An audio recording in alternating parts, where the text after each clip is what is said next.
this video, we're going to show how we take this design that's been brought in from a different design program and get it ready to fill with granite colors. The stone shape is going to be polished, so if we click on that, we can come over here and click polish, or just 6 on the keyboard will do the same thing.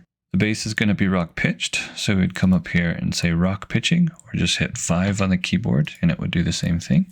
Now we know the text is still there, though we can't see it. And the reason that we can't see it is because it's behind the stone shape. So if we click on the stone shape, we can send the stone shape behind everything else, either by using a keyboard shortcut or going to Object, Order, to the back of the page or the back of the layer. I use this one, to the back of layer, Shift page down, and that will send it to the back of the layer. So now we can see our text, and then we need to color the text in. If we grab each of these individually and either turn them 10% or frost, if that's what we're going to do for the lettering, we would have to do that for each letter individually. And then we would also have to take these accented pieces and turn those to polish individually in order to get it to look right.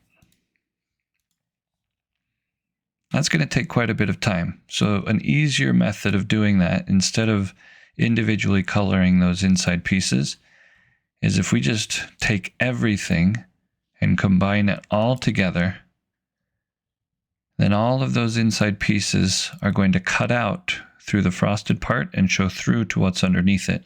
So if we change this to blue, you'll see all of those inside pieces turn blue. So all they're doing is they're cutting out the frosted part like a cookie cutter and showing through to what's underneath it. And now that we've done that, I would typically select everything, double click your pick tool to select all, and then right click on this no outline, which will get rid of all your black outlines as you don't need those anymore. And now it's ready for granite fills to be applied. So with nothing selected, you can choose your granite color and it will apply to everything. Now, if we didn't want the text to be frosted, we could change it to white. We could change it to black, which obviously wouldn't show up on a black stone. Or by changing it to white or black, those two colors will map to these stain colors over here. 100% white will map to stain 2, which is this color. So if I right click on that and choose gold leaf, for instance, then when I apply the fill, it's going to turn to gold. If I change my fill color, it'll automatically apply that fill as well. If I change that back to white, you'll see as I apply my fills, it's going to change to white instead. You go back to the grayscale, you'll see that this is now white. You do the same thing with black if it was 100% black. And then as you apply your granite colors, it's going to apply this stain 1, which if we changed that to transparent gray, for instance, then when you apply your granite color, it will change that to transparent gray. If we wanted it to be gold leaf, we could change it to gold leaf. And then if we go back to our gray scales, it'll then go back to the black. So by this being 100% black, it will map to stain 1. If it's 100% white, it will map to stain 2.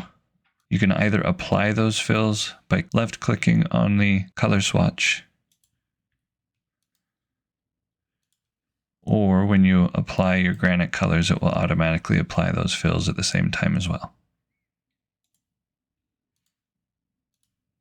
If you want it to have a frosted look, though, you have to fill it with frost and then apply your granite fill, and that will give it the frosted look.